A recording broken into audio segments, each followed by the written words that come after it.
This show is brought to you by PPR Capital Management. Did you know there's a way to invest passively in real estate and get monthly income without dealing with tenants, maintenance, or property management? If you're an accredited or high net worth investor, you can earn cash flow without the headaches by investing in a private equity real estate fund. With nearly $1 billion in assets under management, PPR has provided investors with steady, truly passive monthly income since 2007 without ever missing a payment. To learn more, check out pprcapitalmanagement.com/birds. Well, welcome to our next edition of Between the Vines, man. You know, this is a special one right here.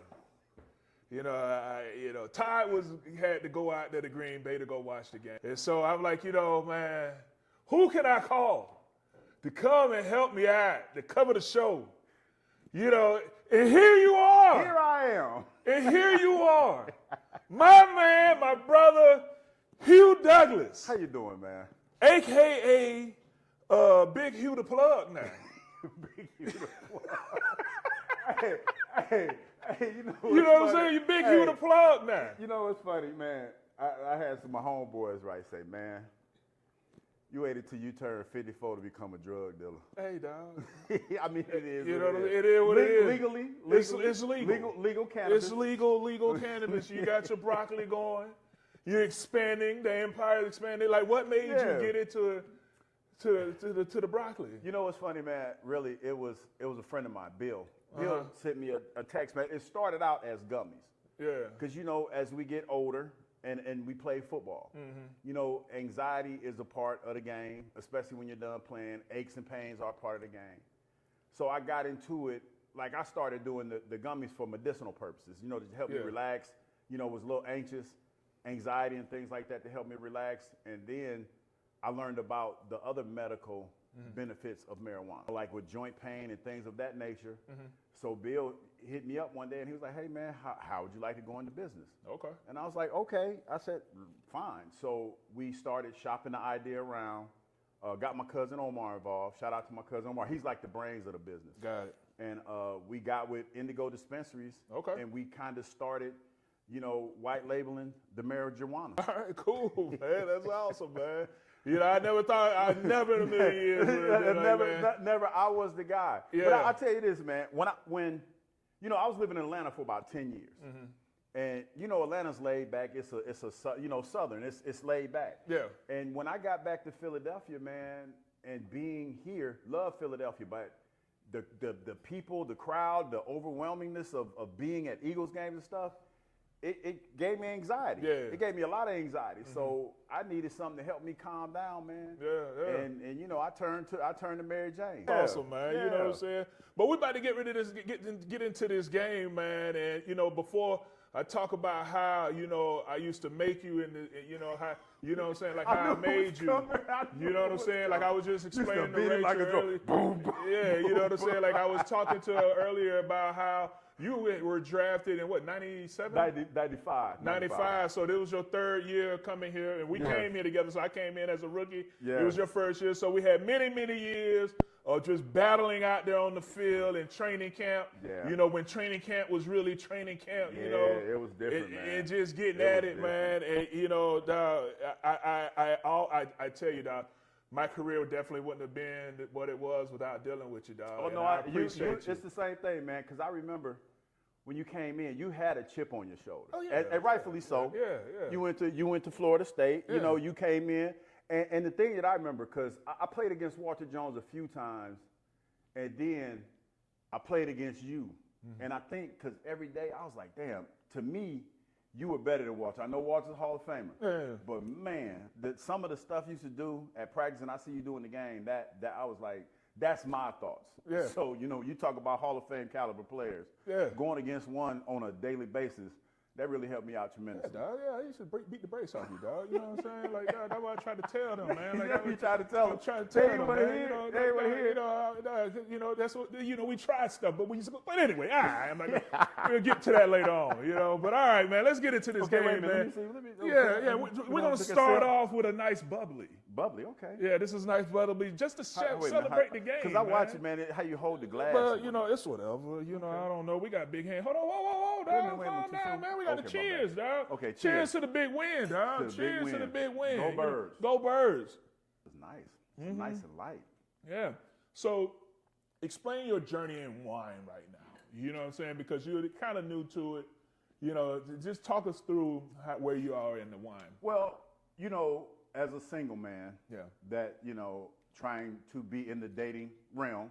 Older single man. Like, yeah, by the color. Because I don't dye my beard. You dye yours. Dog, I don't dye my yours. beard. Dog. These are natural berries and juices. You are not that young. This is like an olive oil. You probably got me by a year. You're probably a year or two younger than me, but you How old don't. are you? I'm 54. I'm 50. Okay, so I got you by 4. Yeah. But you I turn should 51 be next week, though. Okay, so but you should be great. But you've been dyeing your No, beard. dog, this is natural You've berries been in and Philly juices, dog. way too long. Not to Olive be dyeing your oil. beard. I sleep. I'm in the bed Okay, by 10 o'clock every night. Okay, fine. I drink a lot of water. I drink wine. You know what I'm saying? I'm in the bed, dog. Neither. I neither get here great nor there. sleep. But my wine journey started because everybody don't like to drink straight liquor. Everybody don't like to drink bourbon. Yeah. And I learned that like wine, especially when you're just getting into it, it's a great way to wind down. Because a lot of times when you come home, drinking hard liquor is kind of rough on you. Yeah. So I started learning about wine, trying to learn about wine. Okay. A few years ago, and I got the Vino app. I got this app on my phone where I started trying to chart the wines that I like. Yeah. And I started out with the reds because that's the ones that I'm familiar with.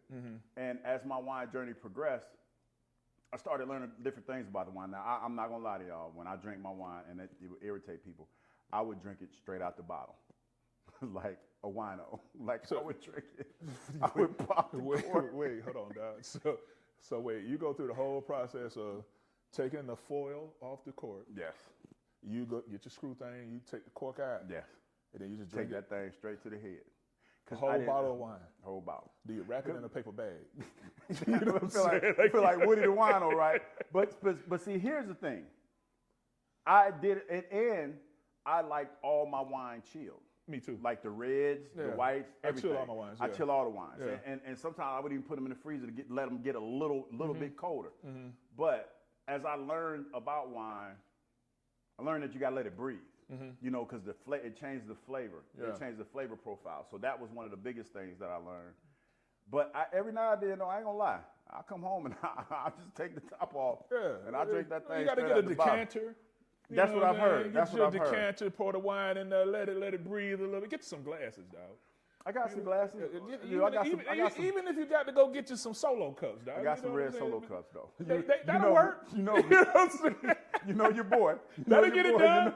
You know what I'm saying? Recycling everything. You know what I'm saying? Hey, that'll get it done. No, but you know what I've learned about drinking wine? It's better with the presentations because, like, we're here and we're drinking out these nice glasses, man. Beautiful and glasses, these are some beautiful glasses. Yeah. And this wine is very tasty. Very tasty, dog. Like, you know what I'm saying? I think this is a really good, nice sparkling wine, way to start us off. So, you know, after watching this game, what was your hot take? What was your just takeaway from playing that game? You know what, Trey? I'm not gonna lie.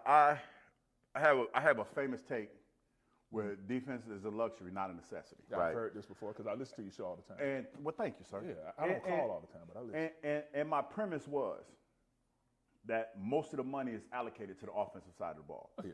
Which it is. Yeah. And defenses, remember, I hate to go back in the time machine, but when we played, you didn't really have a whole lot of two platoon defenses. You had your one defensive line, and if somebody got hurt or if it was a different formation, that one person came out. Now they rotate guys so much that it's not what it used to be. And I used to, you keep a rotation going and you try to keep the guys fresh.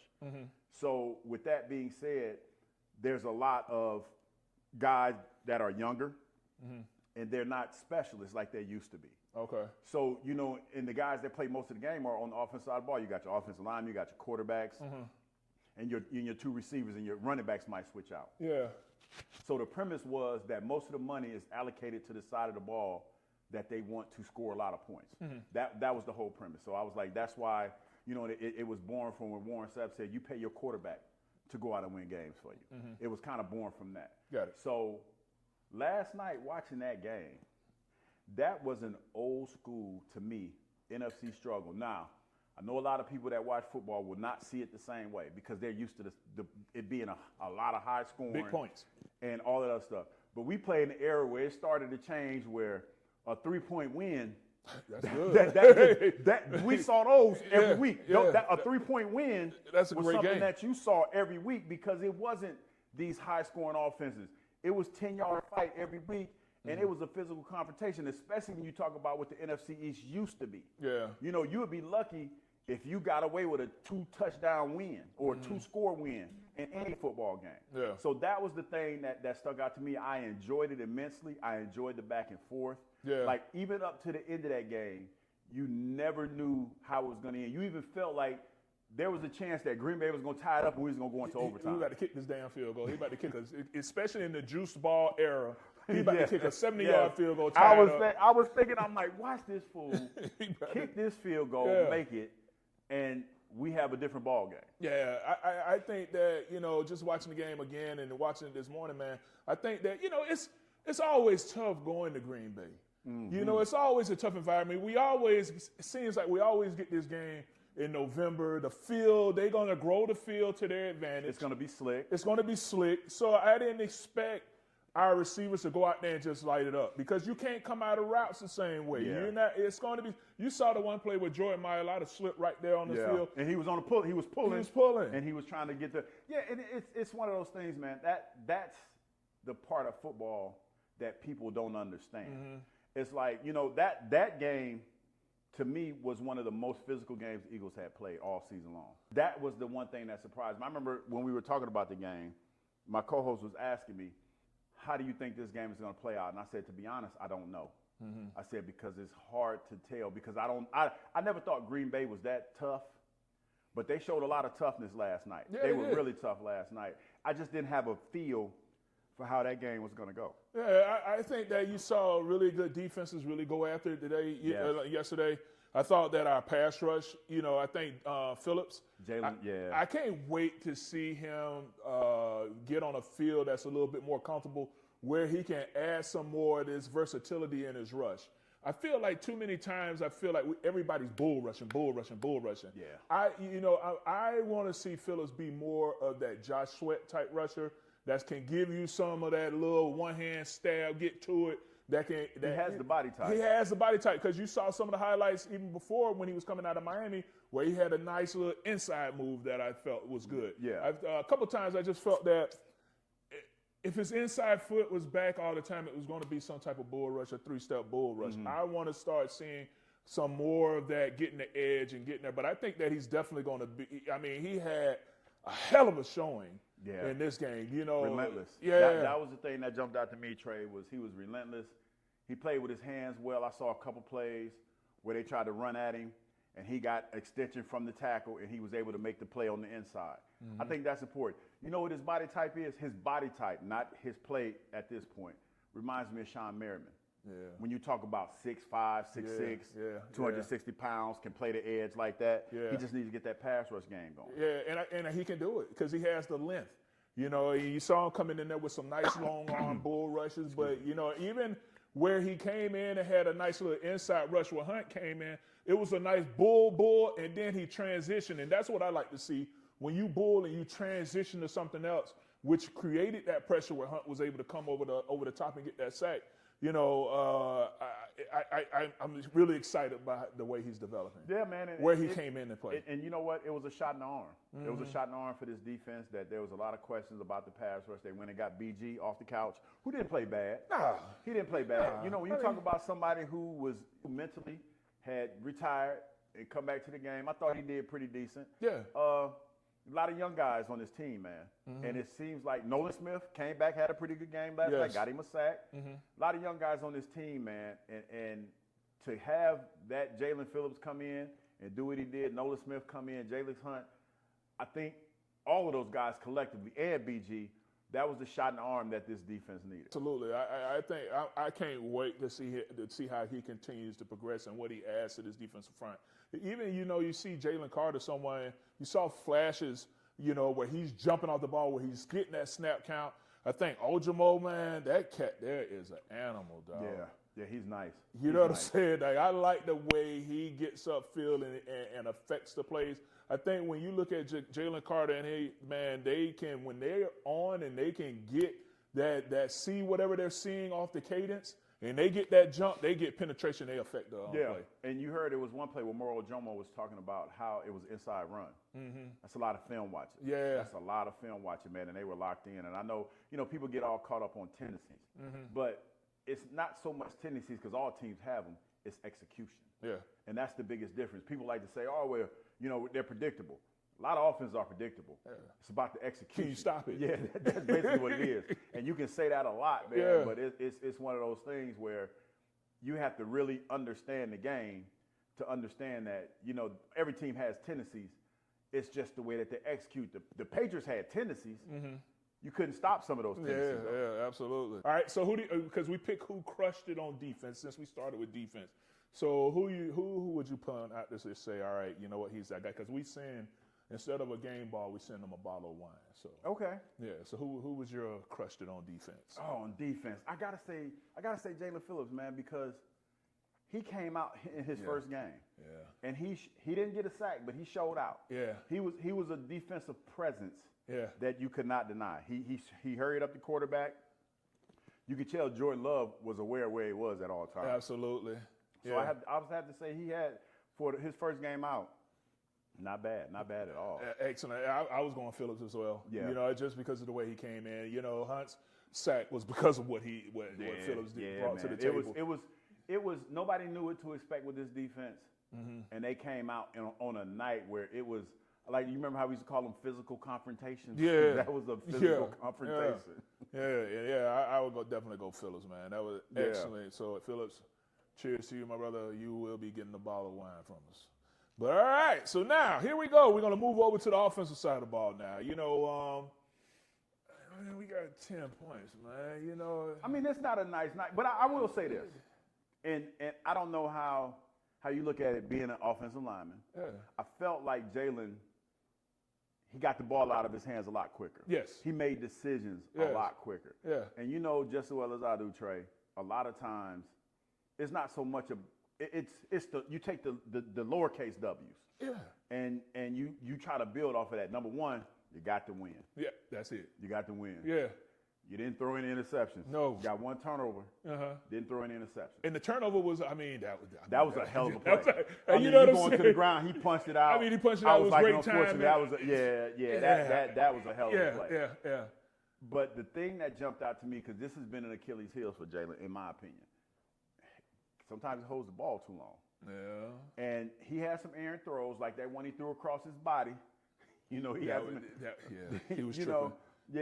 But you got to win, and it worked. So there's something to build off of. Yeah, and that's what I'm saying. Like this, even with this game, like I was saying before, even though you can't make that as an excuse, but the field conditions was bad. You know what I'm saying? So you're not going to get separation like that sometimes on guys that can create that because you can't dig in the way you want to. I remember when we were playing Green Bay or any fields like that, Big Red would always be bringing multiple pairs of shoes, or different level of spikes. And Green Bay knows that, hey, this team is coming to town. We're going to grow this field out a little bit. It's going to be cold. It's going to be slick. It's going to be a nasty field. Yeah. And it is what it is. And it worked to their advantage, I think, with our offense, even though I don't want to use that as an excuse. I thought Saquon continues to just do Saquon stuff.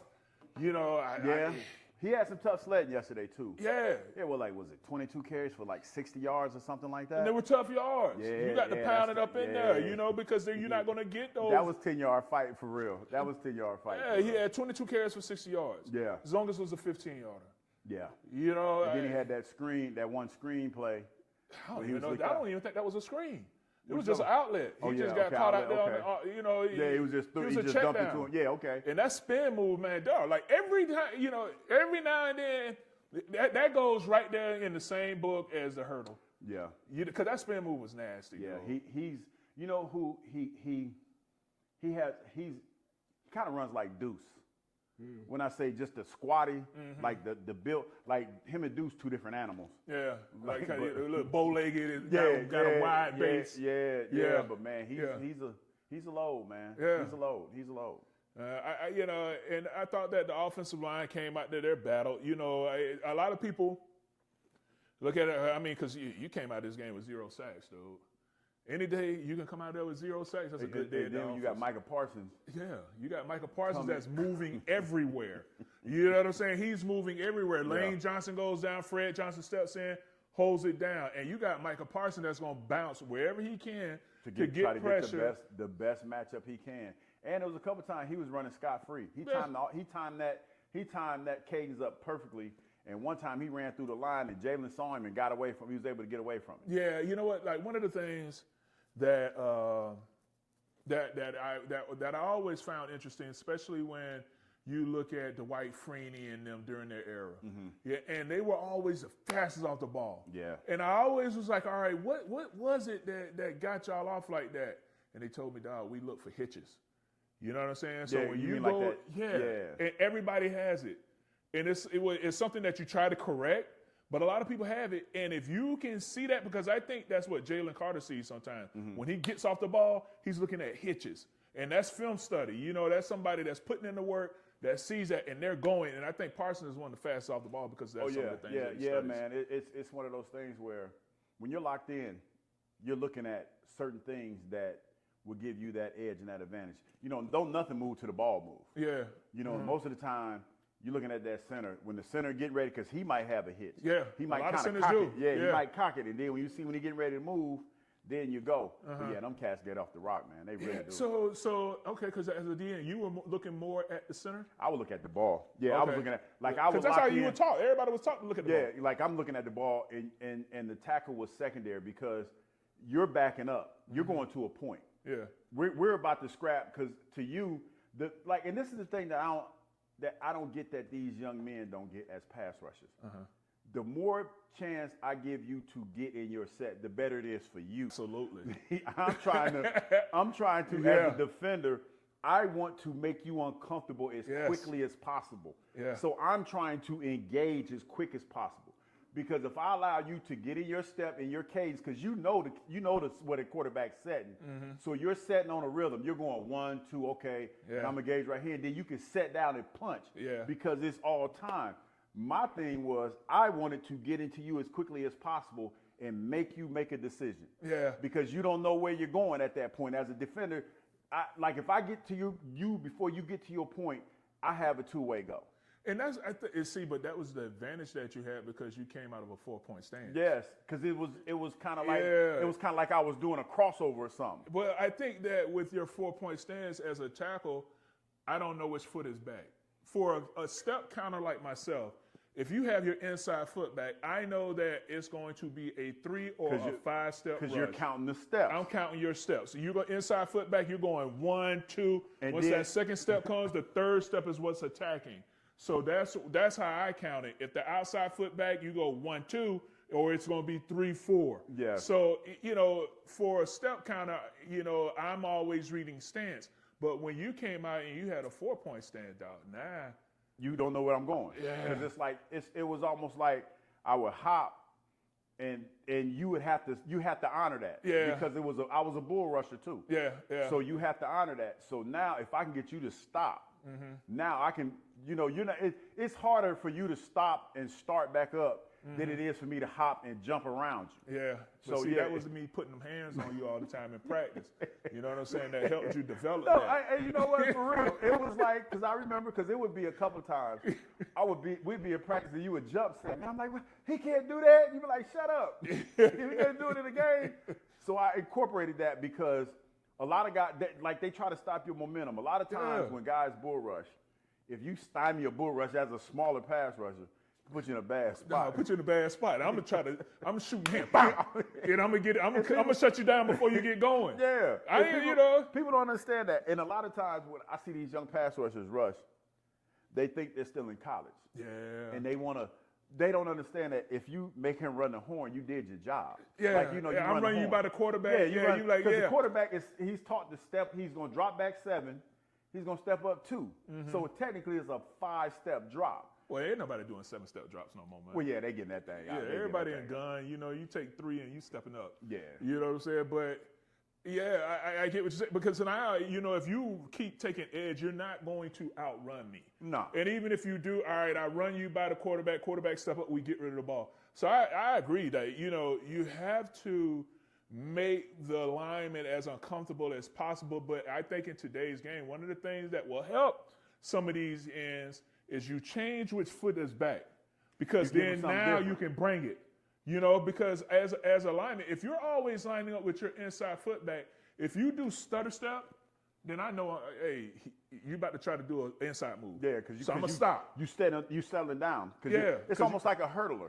Yeah. You know how when you're a hurdler, when you start out, you count the steps between the hurdles and you try to time it so that it'll be on your power foot so you can hop over. And a lot of times, as a pass rusher, if you watching a lot of film, you know, okay, he's taking 3 steps and he's about to spin. Mm-hmm. You talk about Dwight Freeney and Robert Mathis. Robert Mathis had him and Dwight had the coldest spins, man. Yeah. And they would spin so fast. They would get into you about, man. It was fluid. Dwight Freeney came in, if he was over the left tackle, he was always going to be with his inside foot back. So it's going to be 1, 2. Once that third step hit, boom, he's gone. You know, and I think one of the things that made it nasty for him was that he was fast because he could take edge, and then he had a bull rush. Yeah. He only had 3 moves. Yeah. You know what I'm saying? Well, bulls, edge, and spin. Yeah. And if he get your ass belly, you in trouble. Yeah. You know? Trouble. Yeah. But it's going to be interesting to just see how okay, so let's just stay on topic with offense. All right, so who, as far as offense, who you can say crushed it? Ooh, I had to give it to Saquon Barkley. Yeah. I would say because, he only had 60 yards, 22 carries, but man, there was some big time runs. Like, he kept, here's the thing. When you're playing a game like that, you got to stay committed to the run. At the end of the day, they just got a hair over 100 yards, 111 yards. I think at the time when they played Green Bay wasn't giving up 100 yards a game. They was giving up like 91 yards. So collectively, they got over 100 yards. Mm-hmm. Saquon was the bell cow in that one. So I got to give him his props on that. I agree. When I watched this game again, I was like, man, Saquon balled, dog. Yeah. There were a couple runs where I'm like, man, he was right there. Yeah, he could have broken it. He could have broken it. I mean, I thought that, especially with the outlet, I still think Saquon just sucks as a pass protector, but that's not what we brought him here for. No, you brought him here. But as an outlet and getting him out there in the pass and getting him in the ball, man, that cat is dangerous, boy. He is. Yes, he is dangerous. Primitivo. I like this. Yeah, Primitivo. It's sweet, but it's not too sweet. Yeah. It's a little sweet. Mm-hmm. Yeah, that's not bad. Yeah, that's good. It has like a chocolate at the end. Yeah, I like this. Mm-hmm. I may need to take one of these. I need one of these. Yeah. So when I called Steve, the owner, I told him, I'm like, hey man, I got Hugh Douglas coming through. And he was like, Hugh Douglas from the Jets? Yes, that Hugh Douglas. You know what's funny, man? I don't like to put my personal business out there, but I'm going to do it today. Yeah. Because we be drinking wine and we keep. Okay. The Jets don't even fool with me, dog. Oh, you don't get invited back for any legends? Listen, I've been calling. You call? I called. Called to do what? I say, hey, would like to come visit. Oh, okay. They said, no. No, they didn't say that. Yeah. I didn't get a phone call back. Oh, and so I'm in my feelings a little bit. Okay. And this wine is helping me. Wow. Then you were a first-round pick for them. Rookie of the year. Rookie of the year. That's all right, though, man. I ain't got to go back. I ain't got to go back. It's cool. It's cool. I ain't got to go back. That's considered the legends, you know what I'm saying? It was a little blasphemous, but it's okay. Okay. Do you go back to Jacksonville? Duval. You know what I'm saying? Like they send they send me legends stuff. They send stuff all the time. I ain't going back to Jacksonville. Yeah, I'm good. Jacksonville, listen, man. And I know this is a family show. Jacksonville's different. Like everybody think of Florida, they think of Miami. Mm-hmm. Like they think of like Orlando. Yeah. Look, Jacksonville up northern Florida. Yeah. It's different. Yeah, it's different. It's different. I had the best crab cake in my life, dog, from a cat that was selling them in a cooler on the streets. Dude, you know what I used to get? Like I remember the corn fritters. Corn fritters? They used to have the corn fritters, like the fried corn fritters. Yeah, man. Okay. In Jacksonville. Yeah, Duval, man. Duval's right. Duval, I my time in Duval, I played a lot of golf. I rented Mike P. house out there in Queens Harbor. Okay. So you know what I'm saying? I got into the boat life. was taking the boats and everything. So I remember messed that. around and went and bought a boat. I remember that. Captain Tony, shout out to Captain Tony, man. He got some of his family that lives here in Philadelphia, dog. Like Captain Tony we went down to Fort Lauderdale, dog. I bought this 42-foot Sea Ray with absolutely no boating experience at all. No, I remember because you took the boat from here. Yeah, I took it from Florida, and I was like, you know what, babe? Hey, listen, it can't be that hard. I'm going to take this boat, and we're going to take this boat to Philly. No, yeah. You know what I'm saying? All we got to do is go up the coast. Yeah. Shit, if it go bad, we make a left turn. Yeah, that's it. Go back to the water. Go back to the land. Go hit land. You know what I'm saying? It can't be that bad. Was it bad? Dog, I ain't make it out of Carolinas. Why? Because of the navigation? Nah, it was just, man, I didn't know what the hell I was doing, man. One of the props fell off one time, and I had to limp it back. And then I was like, all right, man, I'm going to go. I got the boat fixed because I messed around, and this was right after I left Jacksonville. And so Noah Turner called me and was like, hey, man, I want you to come out here to the Chargers. Yeah. So I had just got my boat, and I'm like, all right, man, we're going to finish this trip.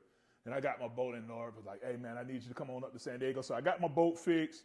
I left it there for about a year, and then I went back to go get it. And then I was like, all right, I'm going to take it back to Florida, and got out and hit the ocean. And then was trying to come back and land because the seas were heavy that day. So I was like, all right, you know what, man, I'm going to try to take this thing back, and ran aground. And then the missus was like, all right, Yeah, it's time. Yeah, it's time. You know what I'm saying? Maybe, your nautical time, this is it. Captain, First of all, you got Captain the Thomas. Captain Thomas. Because I'm like, look, man, I got this back in, so this is what, about 2009, 10. So, we got laptops. Yeah. You know what I'm saying? It ain't like how you got an iPad now, and you know what I'm saying? Oh, you was doing it big. Oh, yeah, dog. Like I got all this equipment and everything. Yeah. And I'm thinking, all right, I'm going to just take this boat up north. That's a lot. Yeah, nah, we didn't make it. Yeah, and when it gets dark, it's dark. Oh, dude. Nah, listen, man, hold on. So, dark, when I it's got my dark. boat fixed, I'm like, all right, man, I still tried to bring it up here. But I messed around, and me and my homie was going out somewhere, and we needed fuel, and we were out in the middle of the channel somewhere. And I noticed, I'm like, damn, I'm looking on my little screen, and I noticed that, I'm like, man, we in kind of like a little coned off area. You know what I'm saying? So I'm like, man, let me get outside of this coned off area. So I got outside the coned off area, and then as soon as I got out the little area that you see on your screen, and then I started going around it, and I ran aground. Boom! And I'm talking about, dog, we out there where you don't even see land. I mean, we out there. And so I called Towboat US. I'm like, hey, man, I need y'all to come get me. So, this happened probably around 3 o'clock in the afternoon. So they ain't get out there till about 8, 9 o'clock at night. Oh, it's dark. Dog, I'm talking about, dog, you don't know, dog, until your ass stuck out there in the middle of that water with no lights, dog. Dog, man, I'm talking about it's dark. No, listen, I've never driven in a boat, but I've been on a cruise. Yeah, And dog. when you're out, and when you stop seeing land, and you're just out there on the water, Dog. dude, it's the blackest black that and all you hear is the water just crashing. Water crashing, and you just out there, man. And the towboat man came out there, and so he just jumped off the back of the boat and walked the line over to us. And so at one point he kind of slipped down. You know what I'm saying? Because he almost fell off. He fell into the hole that we dug. We hit a sandbar out in the middle of the. So, dog, when he was taking the line, he bringing us the line to kind of to hook us up. He fell into the hole, and I'm like, hey, dog, now listen. If you go. I am not jumping off this boat after your ass, dog. You need to make it now. And so he made it to it, tied it up, and we took the boat back. But, yeah, man, yeah, dog. No, man, so like that whole nautical life is different. It's different, man. It's Captain different. Tony, man. He got me right, dog. Had me tying lines and everything. It was cool, man. Captain The missus Tony. don't know how to swim, so we out there tying lines. Yeah, Just wilding, I know man. she It was probably awesome. was just like, yeah, why am I out here? Yeah, man. With she like arrived, three, though. you know what I'm saying? She out there with 3 life jackets on. She's like, man, I don't trust this motherfucker, dog. Ain't no telling what he gonna do, man. We just along for the ride. I just like the fact that she went. Yeah, she was like, when you talking about, yeah. I just like the fact that she was like, I don't know, baby. You think you can do that? Like, yeah, baby, it can't be that hard. You know what I'm saying? It can't be that hard. Oh, if it go bad, we make a left. You know what I'm saying? We hit land, and I ain't gonna be that far off. Sounds so simple, though. Oh, yeah, I ain't gonna be that far off water. You know what I'm saying? We good. That's you know what what I'm saying? Because I'm like, saying. man, if it go bad, man, I'm gonna shoot the flare, and that bitch gonna hit somebody backyard. No. Because I ain't gonna be that far. Boy, I tell you. That was funny. Oh man! But the coned off area that we were in, I forgot. Was the sandbar? What? That was it was the sandbar, but the coned off area that we were actually in was because you got the Navy that go out there and they fire shells. Oh, and so that was the shell spot. So the dude said, man, if you would have ran aground in that coned off area, you had to swim to me because we don't go in there. For real? Because there ain't no telling what's in there. So that was my. Oh, you talking about there might be some live mines. There might be live rounds in there because the Navy would go out and they would fire back onto, like, you know what I'm saying? Like, it was like a little training area for them down there. My ass boating through it. Yeah, don't not know what the knowing hell for I'm doing. Yeah, you're not understanding what you're saying. Yeah, you know what I'm saying? I'm just out there. I'm like, man, you know what? funny. I got about 5 hours of nautical training, dog. Let's do it. Yeah, that's a lot. Yeah. But anyway. I don't like the water, though. I'm not a water fan. I know, dog. You know what I'm saying? Like, when you get on the boat, man, and you go chill, man, you hit some of the intercoastal Florida. Like, you can do intercoastal Florida all the way up to, like, Hilton Head. Sharks, though. No. But intercoastal, dog, you running you got houses that I hear you, but on both sides, so it's not like sharks, that. Though. Huh? It's still sharks. Yeah, I mean, it's a You fall possibility. up in the water. But you're in the boat, though. You know what I'm but saying? it's Like, you about hit falling different in the boat. marinas and stuff, dog. Yeah. Backing up to the boat, backing up to a marina with your boat, dog, is pretty cool. No, I've seen it, like, especially in Miami. Mm-hmm. When you're in Miami, you go to, like, some of the restaurants, some of the coolest stuff when you see people ride up in boats. Yeah. But I'm not, not a Man, big fan you of know, one. I used to take a boat from Queens Harbor. We go around and hit in the Center City, Jacksonville, jump off the boat, go grab some lunch, jump back on the boat, go back. You know what I'm saying? It's pretty cool, man. But anyway, all right. So we digress. Let's see. So now we agreed on Saquon Barkley. Agreed on Saquon. Saquon Barkley, he crushed it. All right, so now we got to talk about special teams, our last section. And to me, I think that you just got to go with man. I mean, you know, he had a hell of a game, the punter. he had 5 punts for 238 yards. Man, God, oh boy, that man put in work. You know what I'm saying?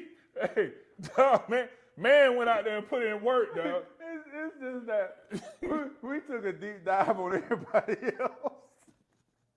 I have nothing else though. What else? Dog. No, I mean, it's cool. I just thought it was funny.